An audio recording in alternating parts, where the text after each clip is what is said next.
দেখায়, সেই জায়গায় দাঁড়িয়ে ভাঙড়ে সেইভাবে কোনো উন্নয়ন হয় না। বিভিন্ন রাজনৈতিক দল আসে, তারা প্রতিশ্রুতি দেয় হসপিটাল থেকে শুরু করে বিভিন্ন যে সমস্ত উন্নয়ন, কিন্তু সেই উন্নয়নগুলো ভাঙড়ের মানুষ পায় না। এবার কি পাবে? আমাদের মানুষের কাছে একটা প্রতিশ্রুতি আমরা ইলেকশনে দিয়েছি, এটাকে আমাদের বাস্তবায়িত করতে হবে। আমরা ওই নওশাদ সিদ্দিকীর মতো বলতে পারবো না, মেডিকেল কলেজের কথা বলতে পারবো না, গ্রামে একদম 100% উন্নয়নের কথা বলতে পারবো না, তবে এইটুকু আশ্বস্ত করতে পারি যে এটা 2024 সালের জুন মাস, 2026 সালের বিধানসভা নির্বাচনের আগে ফেব্রুয়ারি মাস পর্যন্ত ভাঙড়ের 90% রাস্তা, অন্তত রাস্তাঘাট কমপ্লিট করবো, এই আত্মবিশ্বাস আমার আছে এবং সেটা 100% করে দেবো।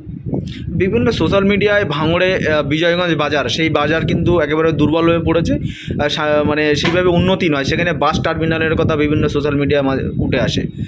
কিন্তু বিজয়গঞ্জ বাজারকে কেন্দ্র করে ভাঙড় বাজার এবং ঘটকপুকুর বাজার, যেটা হচ্ছে ভাঙড় বিধানসভার হেডকোয়ার্টার বলা, আমার অন্তত ব্যক্তিগতভাবে ফার্স্ট প্রায়োরিটি এই তিনটে জায়গায়, ঠিক যেমন রেড রোডে যেমন লাইট আছে, এই তিনটে জায়গায় আগামী 6 মাসের মধ্যে অন্তত লাইট বাতিস্তম্ভ বসানো এবং আরও আলোকিত করা। তারপর পরবর্তীকালে সোনপুর বাজার, পোলের হাট, পাকাপোল, সিসলেন, হাট, এই যে বাজারগুলো আছে সেইগুলো পরবর্তী আশা করছি আগামী 1 থেকে 1.5 বছরের মধ্যে বিধানসভা নির্বাচনের আগে এই সমস্ত বাজারগুলো ঠিক যেমন আমরা জীবনতলাতে করেছি একেবারে সেমলি এগুলোকে করব।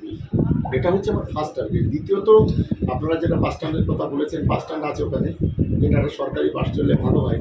এটা ইতিমধ্যে থেকে কিছু দাবি এসছে, নিশ্চিতভাবে আমাদের পরিবহন মন্ত্রী, সে আমার খুবই কাছের লোক, সিরাজুদ্দা, নিশ্চিতভাবে তার সাথে কথা বলে যাতে বাস চলে। সামনে বিধানসভায় ফার্স্ট আমরা প্রশ্নোত্তর পর্বে এটা তুলব এবং সেটাকে কার্যকরী করব।